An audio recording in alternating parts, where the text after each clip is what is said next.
చేస్తున్నటువంటి సపోర్టింగ్ చేస్తున్నటువంటి ప్రతి ఒక్కరికి, గురునాథన్ గారికి, మంగేశ్వరరావు గారికి, ఇంకా ఎంతోమంది సపోర్టింగ్ చేస్తున్నారు. వారందరికీ కూడా మన ఆత్మ ప్రణామాలు తెలియజేసుకున్నాం. ఇంకా మహోన్నతమైన జ్ఞానాన్ని అందుకోవడానికి వచ్చిన మన ఆత్మమిత్రులందరికీ కూడా ఒక్కసారిగా హృదయపూర్వకమైన ధన్యవాదాలు తెలియజేస్తున్నాం. సార్, నా పేరు అనుష. నేను 7 years 7 సంవత్సరాల నుంచి ధ్యానం చేస్తున్నాను. నాకు అనారోగ్యాల కారణంగా నేను ఈ ధ్యానంలోకి రావడం జరిగింది. చాలా health issues, gas trouble, thyroid, నాకు కాళ్ళు పెయిన్స్, నీ పెయిన్స్, అరికాళ్ళ పెయిన్స్, ఆస్తమా ఉండేది. చాలా హెల్త్ ఇష్యూస్తో నేను ఈ ధ్యానంలోకి రావడం జరిగింది. ఇంకా పీరియడ్స్ పెయిన్ 10 years పైనే నేను బాధపడ్డాను. ఎన్నో సంవత్సరాలు చాలా హెల్త్ ఇష్యూస్తో ఈ ధ్యానంలోకి నేను రావడం జరిగింది. ఎవ్వరూ కూడా నాకు చెప్పలేదు. నాకు అప్పుడు పిరమిడ్ అంటే తెలియదు, ధ్యానం అంటే తెలియదు, సాధన అంటే ఏమీ తెలియదు, అసలు ఎలా చేయాలో కూడా తెలియదు. నేను మాటల ద్వారా విన్నా, ధ్యాన సాధన చేస్తే గ్యాస్ ట్రబుల్ తగ్గిపోతుంది అనేసి నేను వినటం ద్వారానే ధ్యానంలో కూర్చోవడం జరిగింది. అదే ఇక్కడ మా ఏరియాలో మంగేశ్వర గారి పిరమిడ్ ఉండటం ద్వారా వారి ద్వారానే నేను ధ్యానంలోకి రావడం జరిగింది. సో వారికి నేను ఎప్పుడూ హృదయపూర్వకంగా ధన్యవాదాలు తెలియజేసుకుంటాను. సో అందరికీ ఎంతోమందికి ఆత్మజ్ఞానాన్ని ఆ పిరమిడ్ని నిర్మించి మనందరికీ కూడా గొప్ప అవకాశాన్ని ఇచ్చారు మంగేశ్వర గారికి. వారికి ఎప్పుడు కూడా కృతజ్ఞతలు తెలియజేసుకుందాం. సో ఇక ధ్యానం చేయడం ద్వారా ఎన్నో లాభాలు. నేను హెల్త్ ఆహారం కూడా తీసుకోలేకపోయేదాన్ని. అలాంటి గ్యాస్ ట్రబుల్ చాలా సఫరింగ్. మెడిసిన్ వాడేదాన్ని కాదు, ఇష్టం ఉండదు.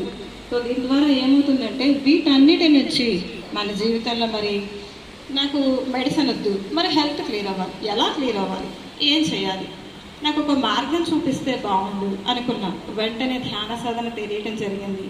ధ్యాన సాధనలోకి వెంటనే పిరమిడ్లోకి వెళ్ళటము, 41 days చేయటము, గ్యాస్ ట్రబుల్ అనేది పూర్తి హెల్త్ అనేది క్లియర్ అయిపోయింది. ఆ తర్వాత నాకు స్పెక్స్ కూడా వచ్చాయి. నేను ఎప్పుడు యూజ్ చేయలేదు. థైరాయిడ్ కూడా ఉంది, ఎప్పుడు మెడిసిన్ కూడా నేను యూజ్ చేయలేదు.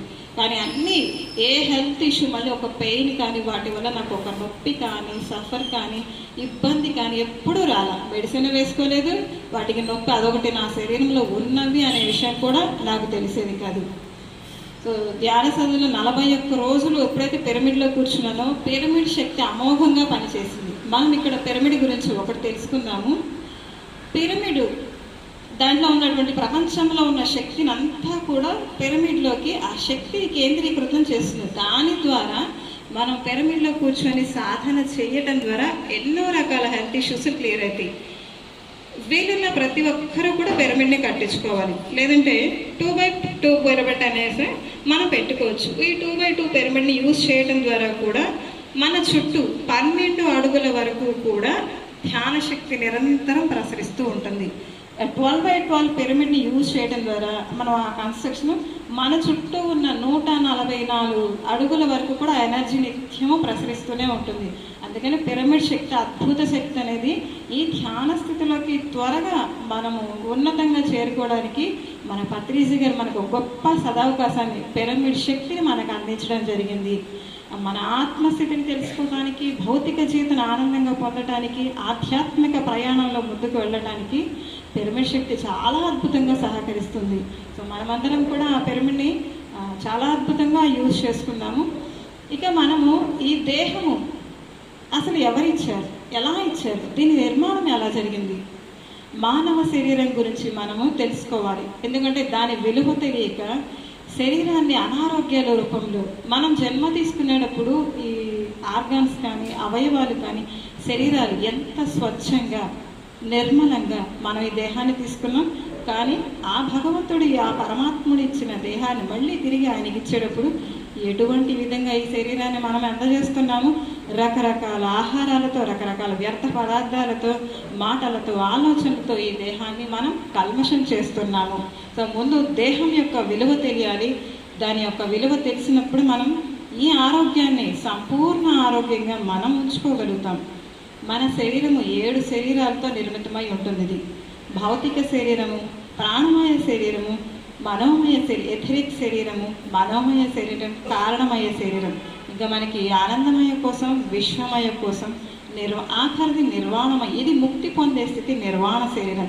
కానీ మనకి స్టార్టింగ్లో 3 శరీరాలు మాత్రమే మనం ఎక్కువ యూజ్ చేసుకుంటుంటాం. వాటి ద్వారానే అనారోగ్యాలన్నీ కూడా వస్తూ ఉంటాయి. ఈ భౌతిక శరీరం ఏం చేస్తుందంటే మనకి అనారోగ్యాలన్నీ భౌతిక శరీరానికి రావు. ఎక్కడ అంటే మన భౌతిక శరీరాన్ని దాటిన తర్వాత ఉన్నటువంటి ప్రాణమయ శరీరంలోనే అనారోగ్యాలన్నీ నిక్షిప్తమవుతూ ఉంటాయి. అందుకని మనం డాక్టర్స్ దగ్గరికి వెళ్ళినా కూడా ఏం చెప్తూ ఉంటారు, ఇవి త్వరగా మన లోపల శరీరాన్ని దాటి ఆల్రెడీ మనకి హెల్త్ ఇష్యూ లోపల ఉంది, అది ఫామ్ అయ్యి ఉంది, కానీ త్వరగా అనేది బయటపడకపోవడానికి కారణం ఇవన్నీ కూడా ప్రాణమయ శరీరంలో ఫామ్ అవ్వటం ద్వారా ఆ తర్వాత భౌతిక శరీరానికి ఇవి కనెక్ట్ అవుతాయి. ఓకే, ప్రాణమయ శరీరానికి అసలు ఈ అనారోగ్యాలు ఎలా వస్తున్నాయంటే నీవు ఏ ఆలోచనలు చేస్తున్నావు, ఏ భావాలు నీలో నింపుతున్నావు, ఏ స్థితిలో నువ్వు జీవిస్తున్నావు, వీటన్నిటి ద్వారానే మన మనోమయ శరీరం, ఈ భావనా శరీరం అన్నిటిని కూడా కలుషితం చేసేస్తున్నాము. మన జీవితంలో ఎక్కడ చూసినా అన్ని అనారోగ్యాలు, అన్ని ఆలోచనలు. ఏ భావంతో నువ్వు జీవిస్తున్నావు, ఎలాంటి జీవితాలు జీవిస్తావు? పిరమిడ్ ద్వారా, ధ్యాన శక్తి ద్వారా అద్భుతమైన జీవితాన్ని మనం పొందాము. కానీ ధ్యానం చేయకపోవడం ద్వారా ఎటువంటి జీవితాన్ని మనం పొందుతాము అనేది మనందరికీ తెలియాలి. ఎరుకతో నీకు కాన్సన్ట్రేషన్, అసలు నీ జీవితంలో ఎలా ఉంటున్నావు, ఎలాంటి ఆవేశంలో జీవిస్తున్నావు, ఎలాంటి క్షణంలో జీవిస్తున్నావు. ఒక్క క్షణం ఏముంది, నేను మర్చిపోయిన చాలా విషయాలు, అలాంటి విషయాలు, ఇలాంటి అరే తర్వాత చూద్దాం అని చెప్పేసి మన వ్యాపారాల్లో ఎరుకలేని జీవితాన్ని చేస్తున్నాం. భౌతిక జీవితంలో ఎరుకలేని జీవిస్తున్నాం.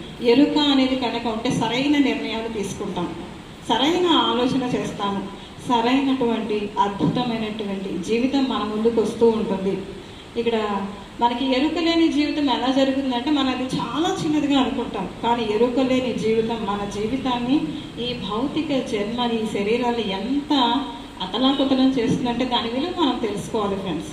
ఇక్కడ ఎరుక అనేది ఎలాగంటే ఒకానొక వ్యక్తి, మనం ఈ చిన్న కథ ద్వారా తెలుసుకుందాం. ఏంటి అంటే ఒకానొక వ్యక్తి ఉన్నాయి, చక్కగా ఒక అపార్ట్మెంట్స్ 15 స్టేర్స్ 15 అంతస్తుల పైన ఆయన ఏంటి ఊరు మొత్తం ప్రదేశం చక్కగా అందాలని పైకి ఎక్కాడు. అవన్నీ చూద్దాంలే, చాలా గజిబిజిగా మైండ్ అంతా ఇలా ఉంది, సో ప్రశాంతత కోసం మనం వెళ్దాము, చేరుకుందాం అని చెప్పేసి 15 అంతస్తుల పైన కూర్చొని ఆ లాన్లో చక్కగా కూర్చొని సిటీ యొక్క అందాలని, ప్రకృతిని, నేచర్ని గమనిస్తూ ఉన్నాడు. ఇంత అద్భుతమైన ప్రపంచం ఎవరికైనా దొక్కుతుందా? నాకు దక్కింది, ఎంత అదృష్టవంతుండే నేను అని చెప్పేసి ఆ ఆనందాలని, నక్షత్రాలని, విశ్వాన్ని దర్శిస్తున్నారు అక్కడ ఆయన. అని ఆ స్థితిలో ఆయన కొంత సమయం, అరే ఇప్పుడే కదా నేను ఇంత అద్భుత ఆనంద జీవితాన్ని గమనిస్తున్నాను అనుకున్నాను. ఇంతలోకి ఒక వ్యక్తి వచ్చారు. ఒక వ్యక్తి వచ్చేసి, అరే రాము, ఆయన పేరు రామయ్య, ఏంటి రామయ్య ఏం చేస్తున్నావు నువ్వు ఇక్కడ? కింద అంత గందరగోళం జరుగుతుంటే నువ్వు ఇక్కడ ఏం చేస్తున్నావు చెప్పు నాకు అనేసి అన్నారు. ఏం జరుగుతుంది? మీ ఇంట్లో దొంగలు పడ్డారంట. అవునా? ఎప్పుడు జరిగింది? ఎలా జరిగింది? నువ్వు ఇక్కడ ఇలాగే ప్రశ్నలు అడుగుతూ కూర్చుంటావా? కింద మీ ఆవిడ చాలా కేకలు పెట్టి ఏడుస్తూ అంత గాబరా పడుతూ గందరగోళం చేసేస్తుంది. ఇక మీ అమ్మాయి వివాహానికి బంగారం తెచ్చిపెట్టావంట కదా, మరి అది కూడా ఇంట్లో ఉంది కదా, అది కూడా తీసుకుని వెళ్ళిపోయారంట. మరి ఇప్పుడు నీకు బంగారం లేదు, మీ అమ్మాయి వివాహం ఎలా చేస్తావు? కట్నం యొక్క సంపద తెచ్చావు, మరి మీ భార్య ఏమో మొత్తము వివాహం జరిగే పరిస్థితి ఇక్కడ లేకుండా పోయింది. అరే ఇక ఏం చేయాలి? మేము ఎవరి కోసం జీవించాలి? అంతా తెచ్చి సంపాదించినంతా కూడా పిల్ల వివాహం మీద పెట్టామే, ఆ అమ్మాయి జీవితం ఇప్పుడు ఏమైపోవాలని ఆవిడ రోధిస్తూ బాధపడుతూ దుఃఖిస్తూ ఉంది. అంత ఇదిగా ఆయన చెప్పేసరికి ఇతనికి ఏమైంది, ఏంటి మా ఇంట్లో దొంగలు పడ్డారా, మా బంగారం కట్నం, అరే అక్కడ ఇక్కడ బాకీ అప్పులు అన్నీ తెచ్చానే, సంపాదించి పొలాలు ఆస్తులు అన్నీ కూడా నేను తెచ్చానే, అమ్మాయి వివాహం ఘనంగా చేయాలని చెప్పేసి, కానీ అరే ఇలా అయిపోయిందా, ఇప్పుడు నేను అవి తెచ్చిన వాళ్ళకి ఏ సమాధానం చెప్పాలి, మా అమ్మాయి వివాహం ఎలా చేయాలి, పెళ్లి వాళ్ళకి ఏం చెప్పాలి అని తన మైండ్లో ఇవన్నీ ఒక్కసారిగా తిరుగుతూ ఉన్నాయి. ఏం చేశారు ఆయన? ఇక తన ఆలోచన ఎక్కడికి పోయిందంటే, కింద వివాహం నేను చేయలేను, తెచ్చిన వారికి సమాధానం చెప్పలేను, అబ్బాయి వాళ్ళకి నా మొహం చూపించలేను, ఇక నా జీవితం ఎందుకు ఇక్కడ, మరి నేనేం చేయాలి? ఏమీ లేదు, ఇప్పుడు నా చేతిలో ఖాళీ చేతులు మాత్రమే ఉన్నాయి, ఖాళీ చేతులతో వెళ్ళి మనం మాత్రం ఏం చేయగలం, మరి ఈ దేహంతో నేనేమన్నా చేయగలనా? అందుకని సో నాకు ఈ జన్మ వద్దు, ఈ శరీరం వద్దు, ఈ దేహం వద్దు, నేను ఇక ప్రాణాలు వదలటమే శరణ్యం అని ఆయన అనుకున్నారు. ఒక్కసారి ఏమీ ఆలోచించకుండా 15 అంతస్తుల పైనుంచి ఆయన దూకేశారు. ఒక్కసారి ఏం ఆలోచించలా, ఏం చేయాలి, ఏంటి ప్రశ్నలు, పరిష్కారం అని కూడా చూడలేదు ఫ్రెండ్స్. కానీ అక్కడ ఎలా అయితే ఆయన దూకేశాడా, పైన ఒక 10 ఫ్లోర్స్ దాటంగానే ఏమైంది అంటే నాకు పిల్లలే లేరు కదా అని ఆయనకి డౌట్ వచ్చిందట. ఇంకొక 10 స్టేర్స్, ఆ తర్వాత 8 స్టేర్స్ ఆయన కిందకి దూకుతూ ఉన్నాడంట. అంటే ఆ ఫ్లోలో వస్తున్నాడు కదా, 8 స్టేర్స్ తర్వాత అరే నాకు వివాహమే కాలేదు కదా. కింద ఫస్ట్ ఫ్లోర్ ఎప్పుడైతే రీచ్ అవుతున్నారో అసలు నా పేరు రామయ్యే కాదు కదా, నేను సోమయ్యని కదా,